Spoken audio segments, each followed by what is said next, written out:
afternoon, everyone, and welcome to the Washington Brief for Tuesday, November 4, 2025. It's my pleasure to introduce Dr. Michael Jenkins, president of the Washington Times Foundation, which sponsors this webcast. Dr. Jenkins is also president of the Washington Times Holdings, the LLC that owns the Times News organization. He has led many successful fact-finding trips to Korea for policy experts and peace initiatives to the Middle East for the Universal Peace Federation. Dr. Jenkins, welcome. Thank you, Larry. It's great to be back together here with the Washington Brief. Our topic today is how successful were President Trump's meetings with counterparts in East Asia. This last week, I'm here in Korea at this time. It was very intense, and a lot of things happened that were unexpected.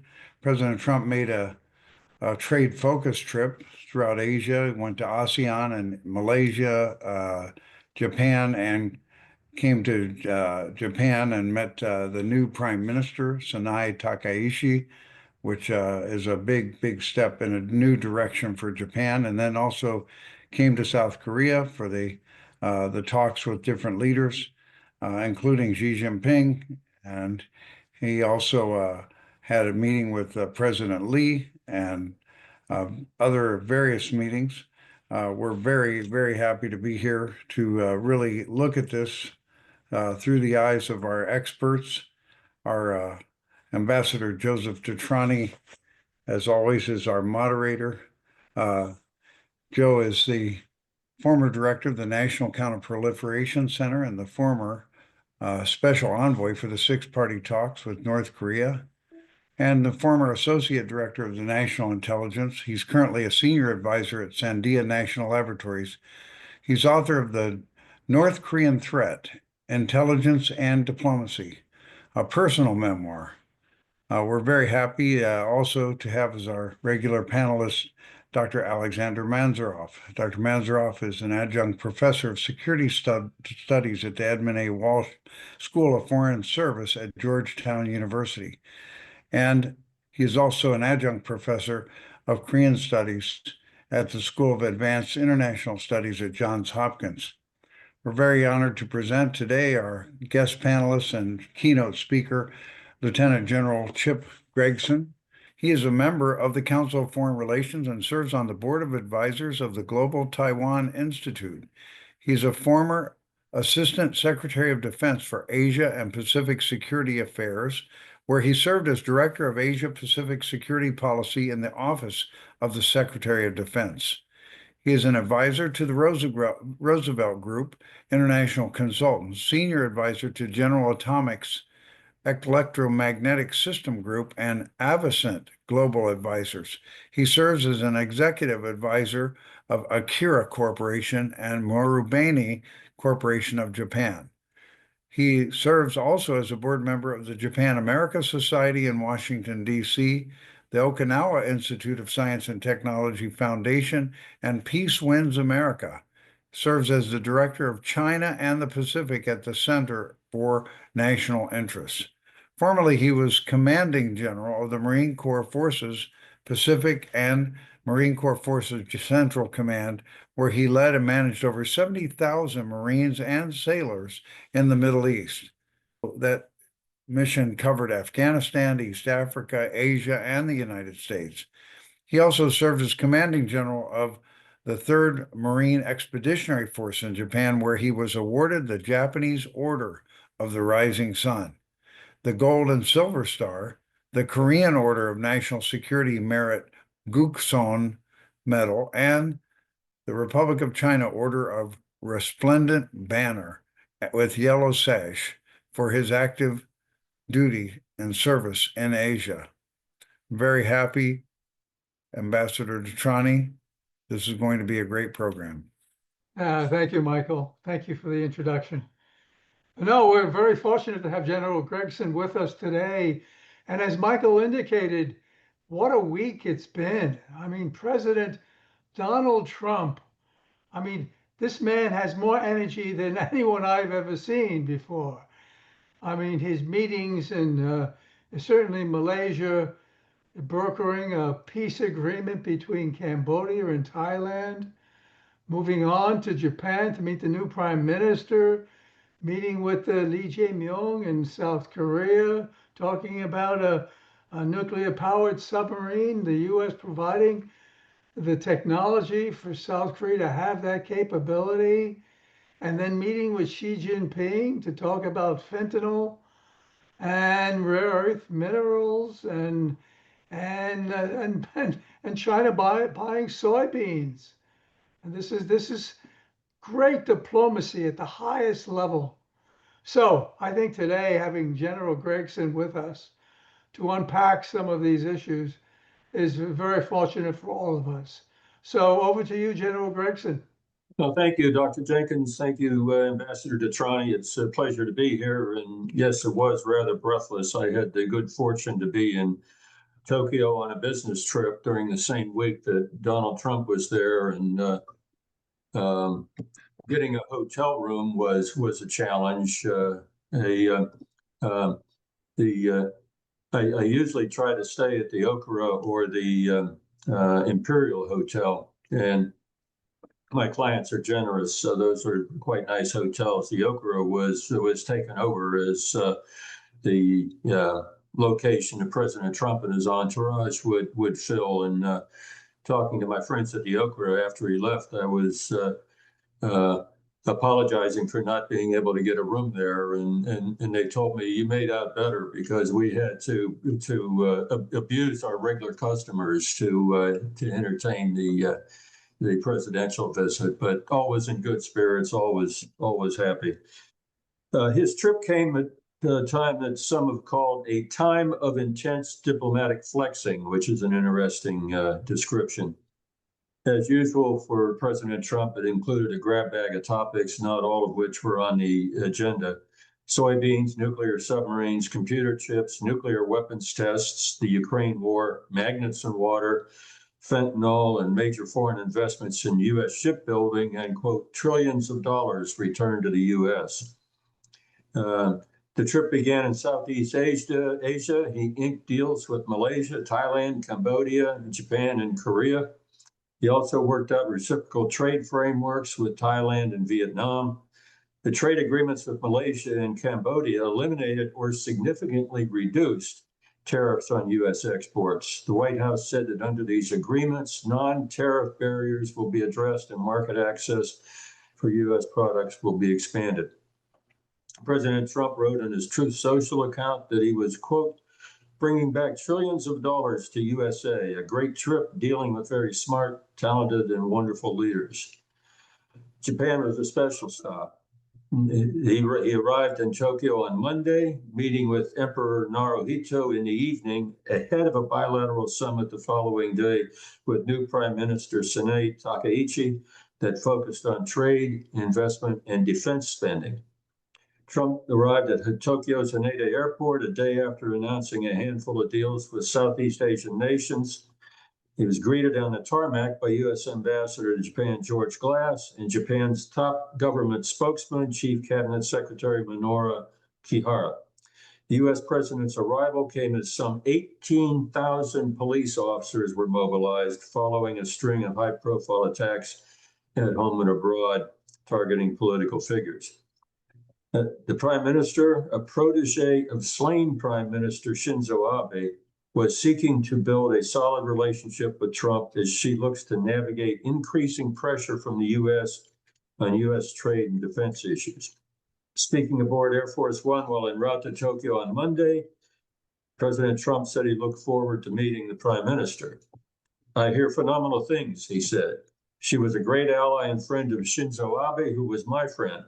He was one of the best, and I know they were close, and I think philosophically they were close, which is good. It's going to be very good. That really helps Japan and the United States. The 3-day visit is his fourth to Japan as president and the first of his second term. Following his summit with Takaichi, Trump delivered a speech aboard the George Washington aircraft carrier, homeported in Japan at the U.S. Naval Base at Yokosuka. They then held a dinner with business leaders in Tokyo and met with Abe's widow, Aki. Takaiche emphasized that strengthening their country's alliance is her government's top priority. We agreed that we will work toward elevating the U.S.-Japan alliance to new heights, she said. I told him that strengthening the alliance is my administration's top priority on the diplomatic and security front. Takaiche took a page from Abe's approach to Trump by feting him with a state visit, honor guard, and a package of purchases that reportedly includes U.S. pickup trucks, soybeans, and gas. One of the pictures taken during his visit showed a parking lot filled with Ford F-150 trucks as background. In another ode to Abe, who presented Trump with a golden golf club at their first encounter, Takaiche presented him with a golden golf ball. The Japanese side also offered the U.S. side a list of candidate projects under Japan's $550 billion investment deal that saw Trump's tariffs eased, a deal that Takaiche is believed to view as unfair. During campaigning last month for the top post in her ruling Liberal Democratic Party, Takaiche said that a do-over of tariff negotiations between the two sides is not off the table. Asked Saturday if she was concerned, asked Saturday if Trump, was concerned Takaiche might eventually try to renegotiate the trade deal. Trump said it was possible, but quickly sought to play up the chances of an amicable relationship. She might, he said. Look, I'm open to whatever we have a great relationship with Japan, and we're going to have a fantastic relationship with her. From Trump's team, Commerce Secretary Howard Lutnick and his counterpart, Trade Minister Ryusai Akazawa, two of the deal's architects, met Sunday and Monday, while Treasury Secretary Scott Bessent was expected to hold talks with the Finance Ministers Satsuki Katayama for the first time. Takaiche also spotlighted Trump's commitment to shouldering more of the security burden in the alliance by emphasizing a plan to have Japan reach a target of spending 2% of gross domestic product on defense by the end of this fiscal year, effectively moving a planned hike forward by 2 years. The new prime minister also pledged to revise the country's 3 key security documents, its national defense strategy, the defense buildup program, and national security strategy, the last of which set out the current 5-year 43 trillion yen spending plan in late 2022. This accelerates the production, a nod, I believe, to recognition of the rapidly accelerating technology-driven changes to the battlefield as well as a political move. As everybody in this conference is aware, changing processes at our Pentagon, or let alone accelerating them, is exceedingly difficult. Japan has done it, and they moved the whole 4-year planning process up to 2 years. These revisions. Oh, and one other point. The U.S. produces counterpart documents to the ones I mentioned that Japan is producing, but ours are definitely not integrated. But when Japan produces these 3 documents, they have an admirable mapping exercise that you can do from topics through one document to another document to another document, and they all say the same thing, and they're all mutually supporting, which is in the planning process and government documents. I think it's an extraordinary achievement the way they do this. The revisions that they're planning are expected to clear a path for even higher defense budget amid what the Prime Minister said are significant changes in how conflicts are fought. The Prime Minister and other top officials in her government have refused to offer up a spending figure, calling the issue a sovereign decision that will be focused on the content of any hike, not the amount. Whether this will be enough to satisfy the U.S. president remains to be seen, but I predict that Japan will certainly do that. Trump has already won acquiescence from NATO countries to spend 3.5% of GDP on defense, as you know. His administration has demanded that American allies, including Japan, target a global standard of 5%. Takaiche's new defense chief, Shinjiro Koizumi, and yes, he's the son of the famous Koizumi, took up the issue when he held his first meeting with U.S. Defense Secretary Pete Hegseth on Wednesday in Tokyo. I saw Koizumi later in the week coming out of the MOD building looking absolutely happy. During Trump's first stint in office, Abe was widely seen as the world leader closest to the president, meeting with and speaking over the phone with Trump dozens of times. Trump even claimed that Abe had nominated him for the Nobel Peace Prize in 2019. Takaichi, who has taken up the mantle of Abe's brand of conservatism, shares many of the late leader's views on foreign policy, including defense and wartime history. But she faces a number of hurdles in trying to replicate Abe's formula for dealing with Trump, challenges that the late prime minister never faced, including an LDP that forged a new but fragile coalition government with the Japan Innovation Party, also known as Nippon Ishin Nokai. In the House of Representatives, the power lower chamber of parliament, where she would need to win backing for many of the measures she is seeking, the LDP, Japan Innovation Party ruling bloc remains 2 seats short of a majority. So a lot of nemawashi and negotiation will be on the cards. 12 out of 10 was Donald Trump's own scoring of his summit with Xi Jin-Ping in South Korea. America's president was sounding characteristically bullish, and the world should indeed be relieved that its 2 largest economies seem to have no desire to decouple from each other, let alone haggle over the status of Taiwan. Either outcome would have imposed a heavy cost on Asia and the world. However, their agreement appears to be sketchy and temporary, and that means the planet's most important relationship will continue to be built on sand. The details of what was agreed in Busan remain hazy, a metaphor for the ever-shifting nature of the underlying diplomacy. The deal was mostly a holstering of weapons in which China agreed to postpone restrictions on exports of crucial rare earths for a year, while America will stay its tariff of 100% on Chinese goods and its threat of export controls on subsidiaries of blacklisted Chinese firms. The 2 sides also backed away from a confrontation over shipping. The talks made progress.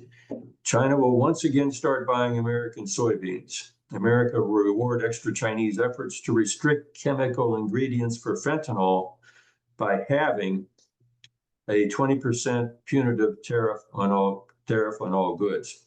Mr. Trump appears open to the export of some semiconductor chips, though not the most advanced. Given the hostility towards China of some in Washington, the deal could very easily have been worse. They urgently want America to decouple from its biggest geopolitical rival, but with this summit, the first since 2019, Mr. Trump has shown that he values the commercial relationship too highly to throw it away. At the same time, the president did not sacrifice Taiwan for a heap of soybeans. Unfortunately, this summit also shows how much is wrong. For one thing, the agreement leaves an American tariff of 47% on Chinese goods. In the pre-Trump world, that would have been an extraordinary level of protection. The terms of the agreement are also temporary, explicitly so in the sense that many of the terms of this deal will be reviewed in a year's time, but also implicitly because Mr. Trump sees it within his power to lash out with a tariff here or a non-tariff barrier there at any time over almost any issue. Another potential conflict is the fact that, in contrast to every other country, Trump is more than a match for America.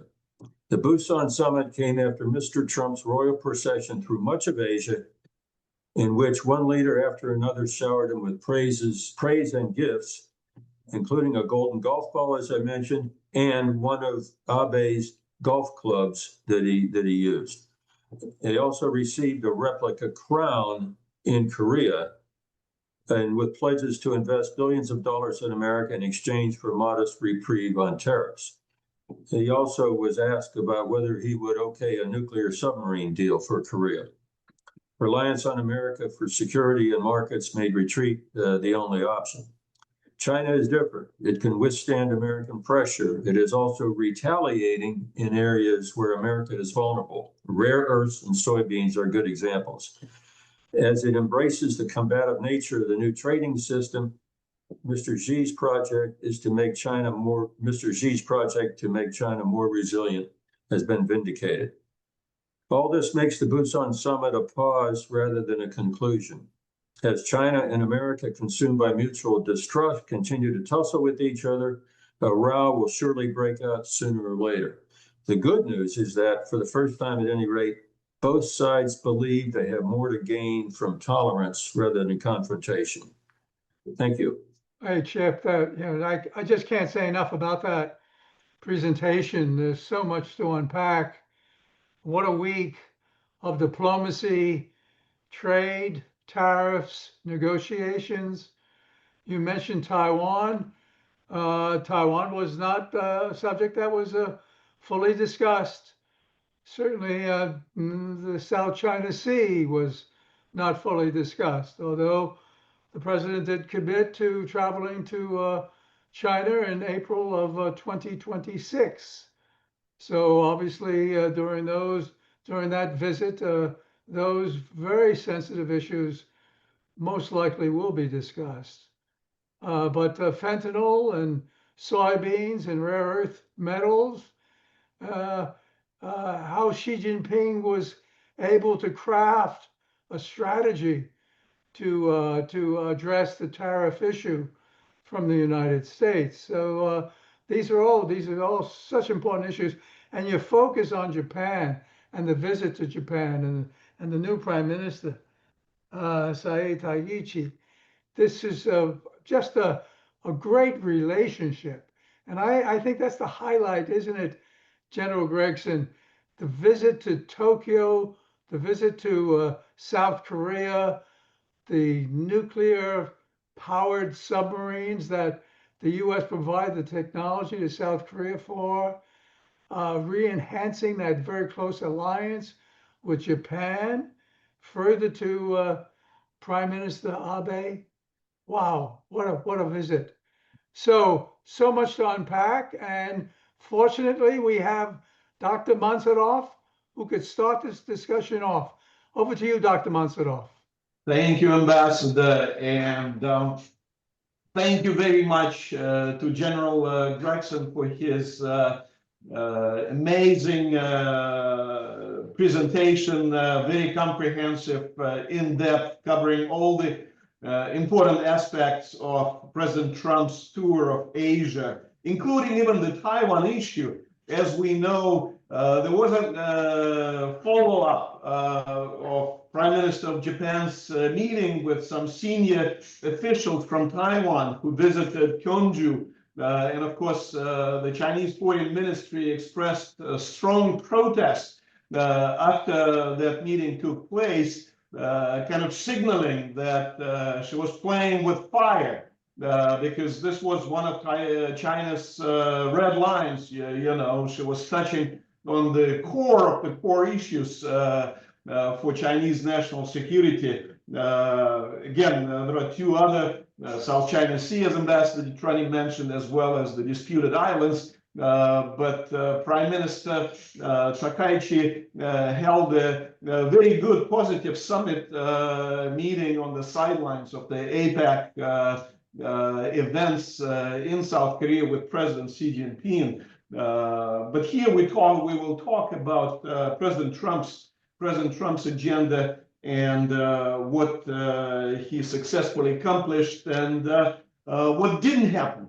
So I'd like to actually ask you a question about the much speculated about, much talked about non-event during that tour, and that is the much expected Kim-Trump summit, which never took place. As we know, Kim Jong-un blatantly ignored President Trump's, I would count three offers to meet with him without preconditions, which American president made on the eve of his trip, during his trip out of Tokyo. He even said he was willing to extend his visit to the Korean Peninsula by a day if Kim could spare some time to see him, and yet it didn't happen. Instead, the North Korean leader dispatched his foreign minister Chesony to Moscow, where she met with President Putin, and then she proceeded to Belarus, where she met with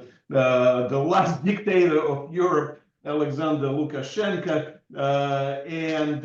Again, that kind of public dismissal of the US president's office to meet and discuss the most important security issues on the peninsula from Kim Jong-un kind of raises the question, at least in my mind, is Pyongyang still interested in the normalization of relations with the United States, given what we just observed, that kind of attitude? Is dialogue with North Korea still possible? I know the president says, yes, can be done within months. I mean, actually, he at one point he even said he could meet Kim Jong-un before the end of this year.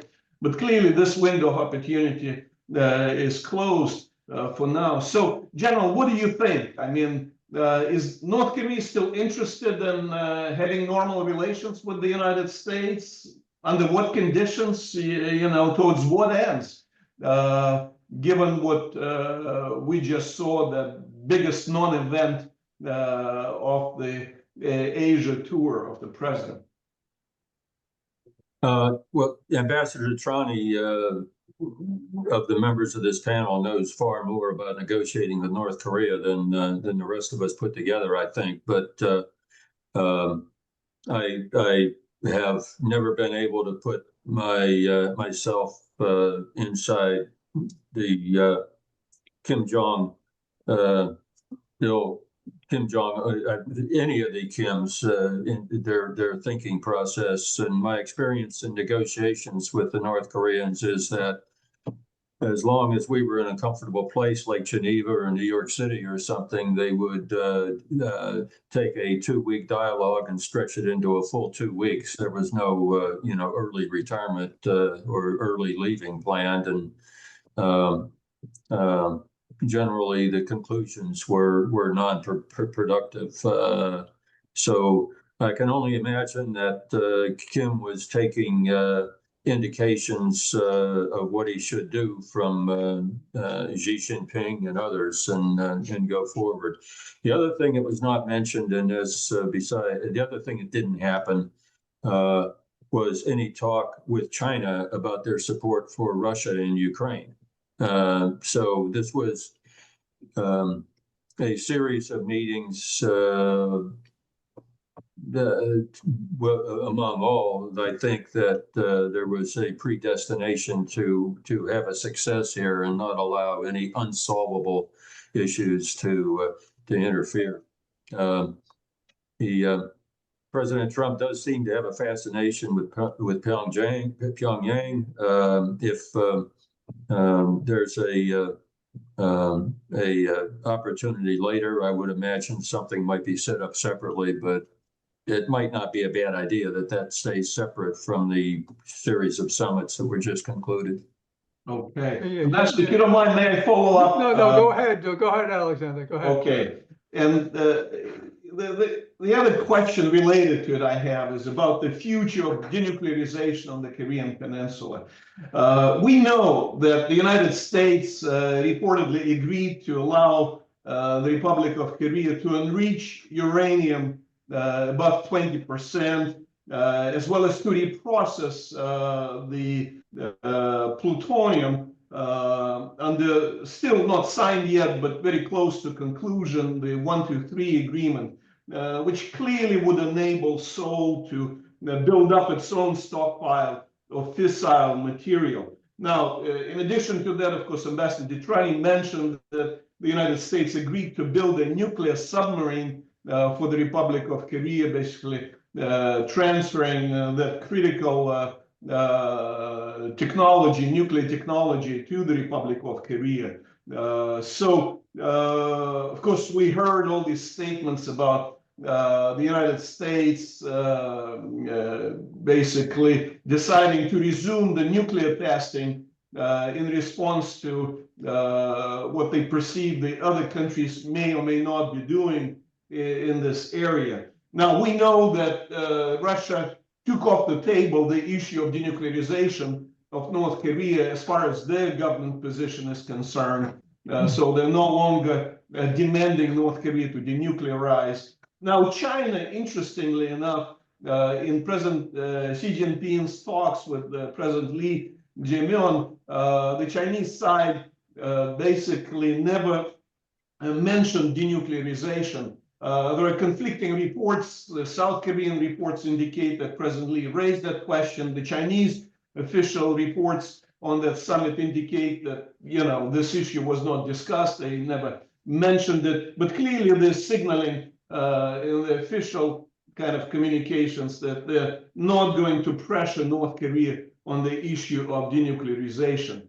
So considering all these new developments, the U.S. relaxation of controls on the nuclear developments in South Korea, new attitude in China and Russia. I mean, do you think that denuclearization of the Korean Peninsula is dead?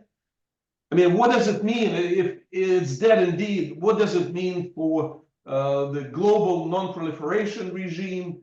If not only we are going not to pressure North Korea in the united front to refrain, abandon, freeze and decease with its nuclear ambitions, but if we start kind of facilitating nuclear developments in South Korea, I mean, nuclear non-proliferation regime, will it be hurt on the one hand, and on the other hand, of course, are we going to see a nuclear arms race now in Northeast Asia, with not only North Korea building up nuclear arsenals, but now South Korea kind of laying the foundation, acquiring, critical nuclear technology, nuclear weapons technologies, building up nuclear stockpile. I mean, the United States leading the field with nuclear testing. I mean, so are we going to see a new nuclear arms race, not only in Northeast Asia, but around the world, if that's what's going to happen? So what is your sense, General? Again, is denuclearization dead? Is nuclear non-proliferation regime going to suffer? Are we going to see a new nuclear arms race in Northeast Asia and worldwide? Well, nothing ever dies. On North Korea's nuclear status, we do not and should not ever legitimate it as a legal status. As a matter of practical operations, we need to recognize that they that they do have nuclear weapons, but that doesn't mean we should ever sanction it. Secondly, the question of nuclear power of a nuclear submarine for South Korea. I understand what was said at the meeting with President Trump, but South Korea is about to face sticker shock when they learn what's necessary to have a nuclear arsenal and how much that have a nuclear capability like the submarine and how much it costs. And the question is, what gain do you get? What does nuclear propulsion on a submarine do for South Korea, given their security situation with North Korea, that a conventional submarine with the same weapons does for South Korea? All this remains to be seen. South Korea achieving a nuclear weapons status would be a real blow to non-proliferation. It would also be a real blow to the alliance. We have extended deterrence guarantees for South Korea and Japan and the Philippines and our other allies, for that matter. Secondly, the logical position for South Korea is that the United States is that if South Korea, South Korea needs to recognize that there is no military utility to having nuclear weapons in South Korea. there are a lot of downsides. You have to build an infrastructure to support them. You have to build an infrastructure to protect them. So there's a lot of it's not a simple matter. Secondly, the United States position should be that to South Korea that there is no utility, there is no military gain for putting nuclear weapons on the peninsula. But if you, South Korea, need nuclear weapons on the peninsula for a valid political reason, then the United States can put nuclear weapons on the peninsula, but understand that they will be U.S. weapons under U.S. control because we have the rest of the arsenal and we have other allies to consider. General Gregson, no, I like your answer to very good questions from Dr. Mansourov. But you're absolutely right. I mean, North Korea made it very clear that they wanted to be accepted and as one of the conditions, and that's probably why they weren't amenable to a meeting at the DMZ. They weren't going to get that from the President of the United States, and they should not get that from the President of the United States. We should not accept North Korea as a nuclear weapon state, and our goal should be complete, verifiable denuclearization. Look, I think we all realize North Korea is not going to give up its nuclear weapons. I mean, come on. Why would they do that? If they're looking at what happened in Ukraine, with security assurances, give up your nuclear weapons and we'll give you security assurances. Well, they gave up their nuclear weapons and those security assurances went by the wayside. So North Korea is not going to give up, but that doesn't mean we, the United States, and hopefully our allies and partners, do not accept North Korea as a nuclear weapon state. And I think that's the issue. Does that mean we cannot negotiate with North Korea? I think this is where Kim Jong-un really needs to really consider this issue. It's in North Korea's advantage to negotiate with the United States. It's in North Korea's advantage to have a normal relationship with the United States. What that would mean for their economy, for the people, for just existing in North Korea, it would be immense. So there's so much on the table there. That doesn't mean the United States has to put up complete verifiable denuclearization immediately. We can get into a process. That's the question of, and that's the issue of creativity. Let's be creative in our negotiations with North Korea. And I think Kim Jong-un has to understand that. But I think, as General Gregson alluded to a few minutes ago, I don't think Russia and China were overly excited about Kim Jong-un meeting with President Donald Trump at the DMZ. I don't think they saw that in their interest. I mean, having this axis of authoritarian states together and permitting Kim Jong-un to feel emboldened because of this relationship, I think that's important for North Korea, but it's also important for Russia and for the People's Republic of China. Look, General Gregson mentioned Ukraine, the war in Ukraine. I mean, although the president did allude to that, we're saying that maybe we and the People's Republic of China could work together to get the Russian Federation, to get Vladimir Putin to agree to meet with President Zelensky and talk about some sort of a ceasefire, a movement towards maybe a peace agreement, and so forth. The likelihood of that, I mean, I think it's kind of low, to be honest with you. I think the sense is that China has been supportive of Russia's war of aggression in Ukraine. I don't think there's. I think former Secretary of State Blinken made it very clear that was and I believe continues to be the U.S. position, that Russia continues, China continues, if you will, to support Russia in its war of aggression in Ukraine. So my question to you, General Gregson, is this. On the whole question of, Dr. Mansourov alluded to this, the whole question of proliferation as it relates to a nuclear-powered submarine and the U.S. providing the technology, although I believe we haven't agreed on the fuel issue. I mean, will South Korea now be enriching its own uranium, reprocessing spent fuel rods, or will that fuel come from the United States and others, and so forth? So that's a big issue that has to be addressed, and other issues obviously have to be addressed. But what about the proliferation issue and the president's comments now about testing nuclear weapons? Although I think many of us believe, and I think the Secretary of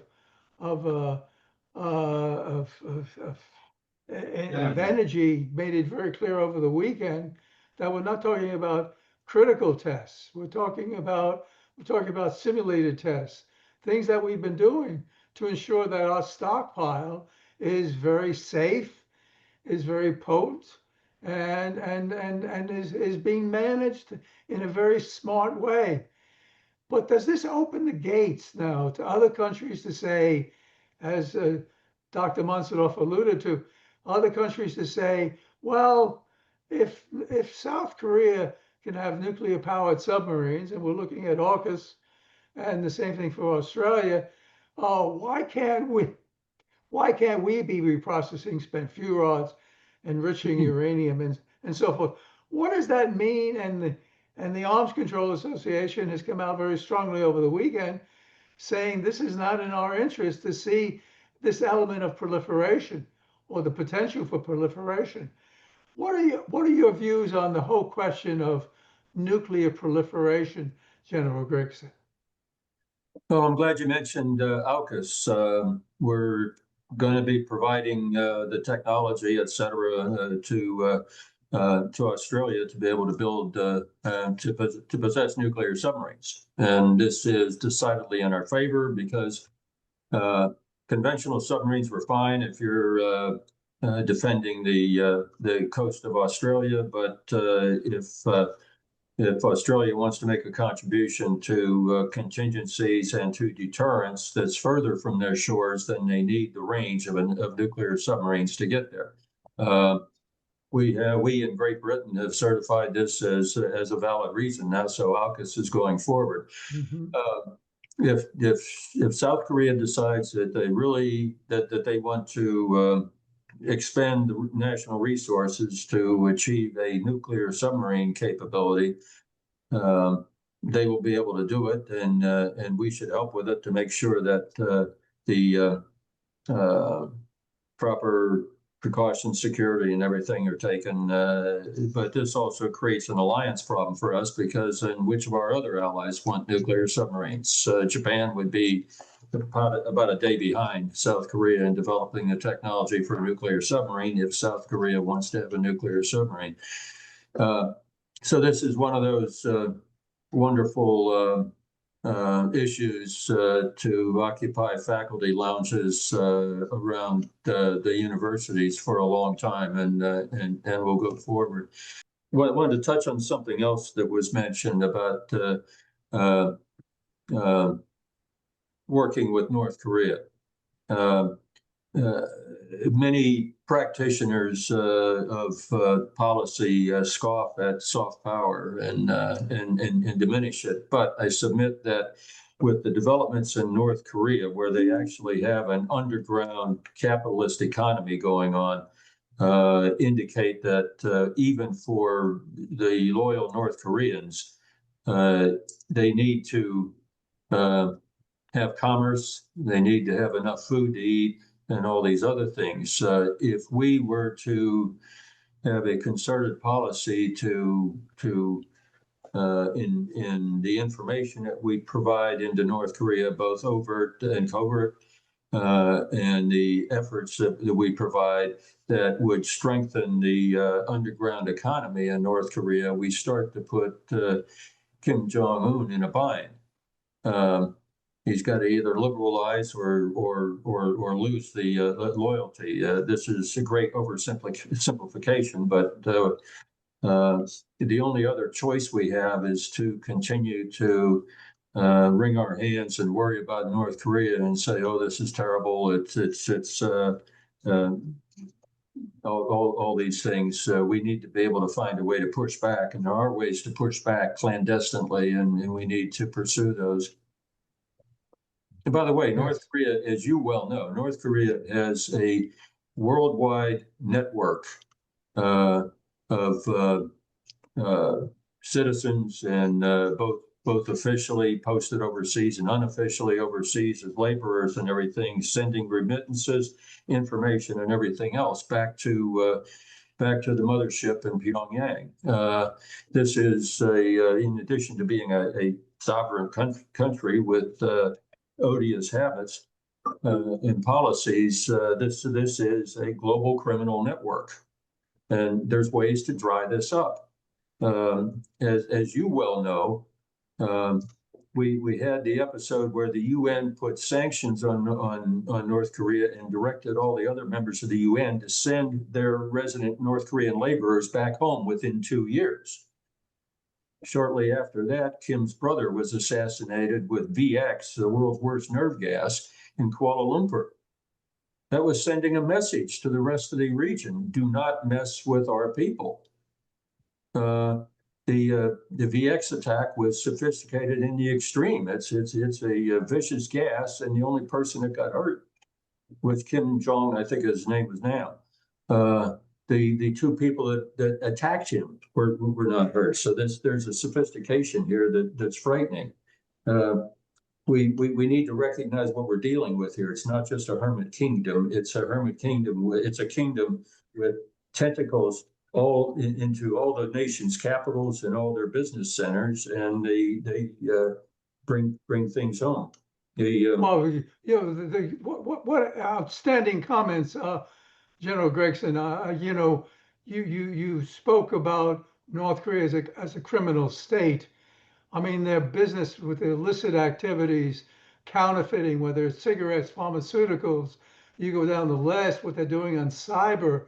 I mean, you just go down. But you also mentioned Kim Jong-nam, how he went after his brother, and in the airport in Kuala Lumpur, actually assassinated him, killed him, and we know what happened to Jang Song-tak, his uncle, and so forth. So we're dealing with a very brutal regime, a government that treats its not only relatives and senior leaders harshly, but its people.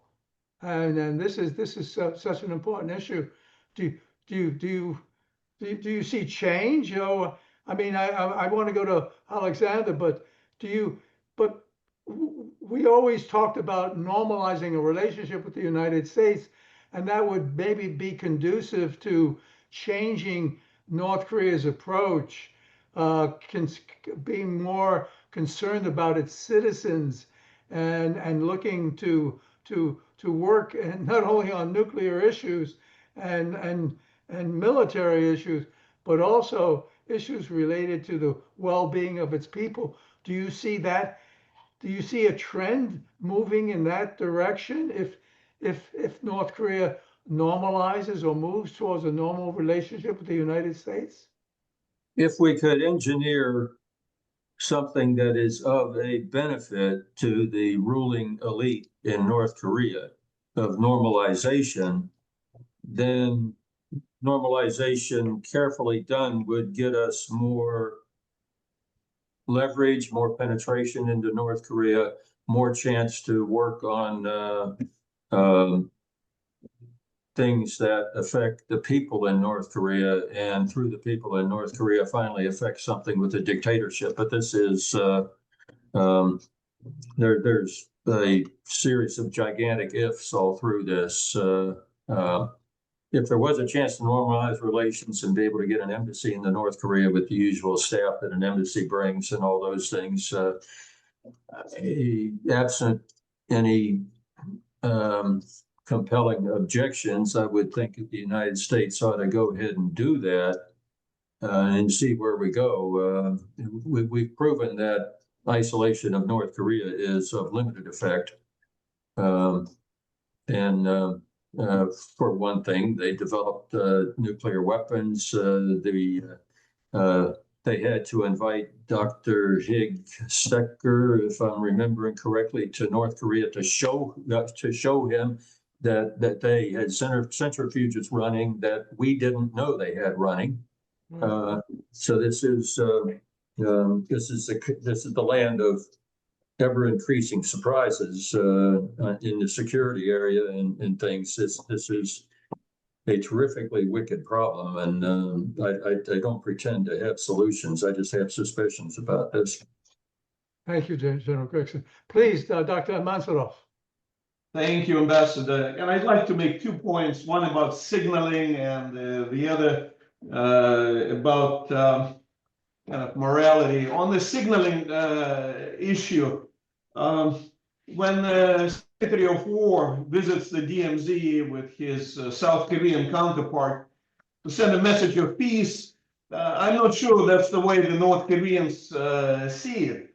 Just like if a North Korean defense minister were to visit the DMZ with his Russian counterpart to send us a signal of peace, I don't believe that we would see it, we would interpret it as a message of peace. The same way when, we almost went to war trying to stop North Korea from enriching uranium. I mean, we actually bombed Iran because we didn't want them to increase the uranium enrichment beyond a certain level. The same with plutonium reprocessing. And yet now we're saying it's okay for South Korea to basically enrich uranium, to reprocess plutonium. And by the way, we'll give you a nuclear submarine. So again, it's to me, it sounds hypocritical because when we complain about Russians sharing nuclear technologies with North Korea, and in response, we do the same, justifying it by the nature of the regime in Pyongyang. To me, unfortunately, we're living in a different world now, the world of realpolitik, where, the globalization justifications from the previous age, when we all sang Kumbaya, they will no longer fly. That's on the signaling issue. Speaking about the regimes, whether we like them or not, the way they treat their people, whether we like them, we like it or not, I would say in very strong terms that the continued arbitrary prosecution and illegal detention in inhumane conditions of Mother Moon in South Korea is an international outrage.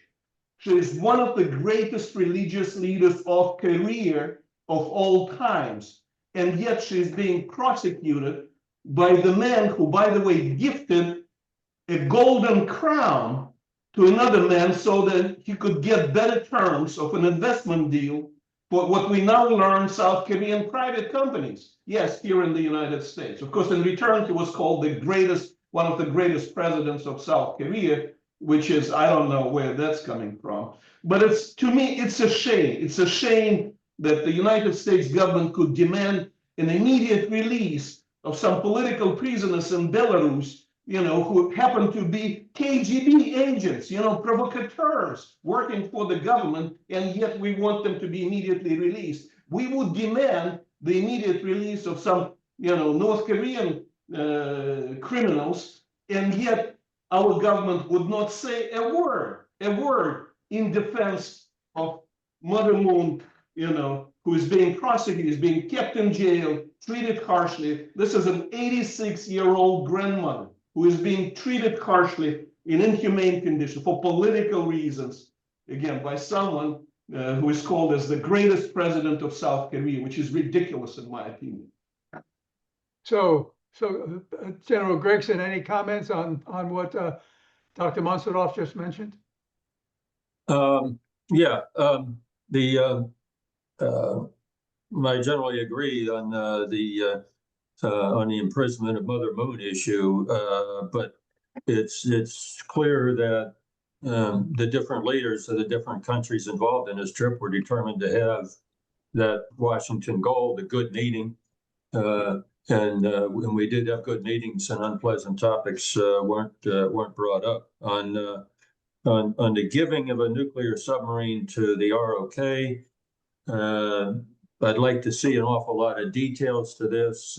We have major problems in our shipbuilding industry. Like it is flat. It's on its back. A lot of the investment from the Republic of Korea and Japan into the United States is designed to reinvigorate our shipbuilding industry, primarily with Korean companies and Japanese companies doing the shipbuilding. So it's not like we have a spare nuclear submarine that we can send to North Korea. We don't have enough for our own Navy, and the other ships that we need, surface ships primarily for the United States Navy, are woefully lacking because the industry is woefully lacking. On Secretary of Defense Hegseth to the DMZ, I think it's a visit to that observation point on the DMZ is de rigueur for every American diplomat going to South Korea. They want to go there, I guess, and look lantern-jawed into the north and see a unique part of the world for sure. But if the North Koreans reciprocated with their defense minister and the Russian defense minister coming down there, I'm sure we would take note of it. But it's how hostile an act it is to visit South Korea and to visit the what's the name of the observation post, Ambassador? It's you know the one I mean. Yes, of course. It's one that's made for tourists to go up there and be able to say they were able to look through big binoculars into North Korea is just part of the tour. If I don't know that Secretary Hegseth made any announcements or pronouncements when he was visiting there. As the first time he went to the Shangri-La conference, he was pretty candid with the Chinese leadership. I don't know that a similar thing happened here with the Republic of Korea, and I'm sure I missed a lot of what Ambassador Mansourov said, but we can go back and reattack. Well, I think you covered it very well. Yeah, just a few comments, and then one final question from me, General Gregson. I thought President Donald Trump's visit, whether it was to Malaysia, whether it was Japan, whether it was South Korea, I thought the visits were all powerful, and it was more than the symbolism. A lot of substance, obviously a lot of substance. And also in Japan, meeting with the families of the abductees. I think that's keeping that issue front and center. That was always an issue for Prime Minister Abe of working and obviously with the new Prime Minister Takaichi, it's going to be an issue for her because it resonates with the people of Japan.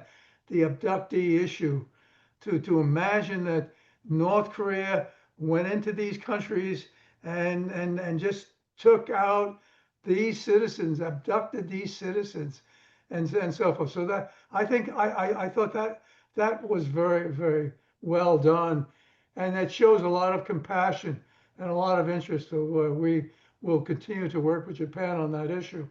But let me mention the absence of a dialogue on Taiwan and the South China Sea really struck me, especially in the recent purges that we saw in Beijing, going back to the plenum a few weeks ago, where the number 2 person on the CMC, the China Military Commission, was replaced. Other generals were replaced. And accused of high crimes and so forth. were we remiss in not talking about Taiwan? Should we have put the freedom of navigation on the docket when we talk about the South China Sea? Because there is a UN resolution, a UN tribunal that concluded that the 9-dash line doesn't apply, and China's reasoning does not hold.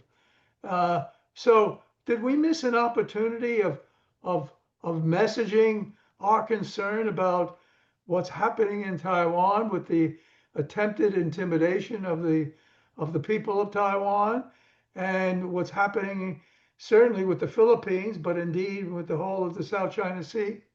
I think it depends on the tactics that one would choose. If we're determined to have a quote good meeting, and if we were determined to find some way to have a dialogue with China, even if the gains we got in the summit are only programmed to last for a year, and some are questionable anyway, but at least if you want to be an optimist, I think you can say that we established a method of dialogue, and raising a tariff, decreasing a tariff, those are all parts of the dialogue, and it's a way that I guess we can live with China. As far as not making Taiwan an issue in this, I think it may have been kept off the table for reasons that we wanted to at least get something positive out of this, and I think we did with China. As far as missing an opportunity, we all remember the era when China started dredging the South China Sea and destroying some 3,000 acres of coral in order to build those outposts in the South China Sea. And President Jin-Ping looked President Obama in the eye at the Sunnyland Summit and said he would not militarize these features, and then promptly established 3,000-meter runways, deep water ports, bunkers, anti-aircraft weapons, all the other things to make these into dangerous outputs. The Philippines, as you know, was brought a case to the United Nations Court of Arbitration. Vietnam signed on in sympathy with the Philippines in this case, and the United States kept a thunderous silence about this. A year or so later, the UN came down with a decision in favor of the Philippines, and the U.S. still remains silent. So we have a long trail of missed opportunities here. And the latest, of course, is China's increasing destruction of the existing guidelines that had previously governed where Chinese aircraft went, where Chinese ships went, and and the same thing for Taiwan. And now the median line is all but gone, and Taiwan is visited with ever more frequent harassment and encroachment on their territories. Rhetoric's not going to do any good. We're going to be forced to a decision somewhere in this term of presidency about whether we start a more energetic aid program, military assistance program to Taiwan than we have heretofore. As you know from your past experience, just speeding up the foreign military sales process and the Taiwan arms sales processes would speak volumes, and we're sending the wrong message with all these delays. Just eliminating those delays would provide a higher level of deterrence and a higher level of security for Taiwan. But this problem is not over, obviously. Well said, General Gregson. I couldn't agree with you more. Just outstanding. I'm sorry we've run out of time. Ambassador, let me just say, Dr. Mansourov, I know had some very good follow-on questions, but we've run out of time. This has just been an outstanding discussion with someone who really knows the region so well. And we've been very fortunate to have you here with us this afternoon, General Gregson. So thank you for what you continue to do to keep our country and And as you continue to work so hard on our alliance and partners, keep them very close to heart. Stay well. Thank you for the kind words, Ambassador. You stay well. Thank Dr. you. Michael Jenkins, over to you, sir. Thank you, Ambassador DeTrani. Another excellent program. General Gregson, can't thank you enough. We learned so much today. And Dr. Mansourov, always you give us deep insights and we go forward. We are very concerned that the founder of the Washington Times is now being held in prison in South Korea. And we want to ask your help and support to address that. There's no evidence that she's committed any crimes. There's no material or tangible recorded evidence whatsoever that she instructed people to do something inappropriate. But we're working on that together. We do have the support of the Secretary of State and also the White House, and there is good developments going on there. But these things do happen, and part of it's because we're standing strongly through the Washington Times and our Washington Brief and other aspects of this organization to fight against communism and to stop the expansion of totalitarianism. So we think it'll all come together in the end, but want to thank all of you, especially Dr. Mansourov, Joe, and Chip. Great program. Washington Times will definitely be covering this and will give a good message to Korea. I think we're in a very good direction right now with Japan, and hopefully Korea will come around to where we really would like to see the alliance strengthened and also move in a direction that's beneficial to all of Northeast Asia and the world. But thank you again, and thank you to our audience. We'll be right back next time. God bless all. Thank you, Michael. Thank you. Thank you. Take care. Thank you. This webcast is pre-recorded.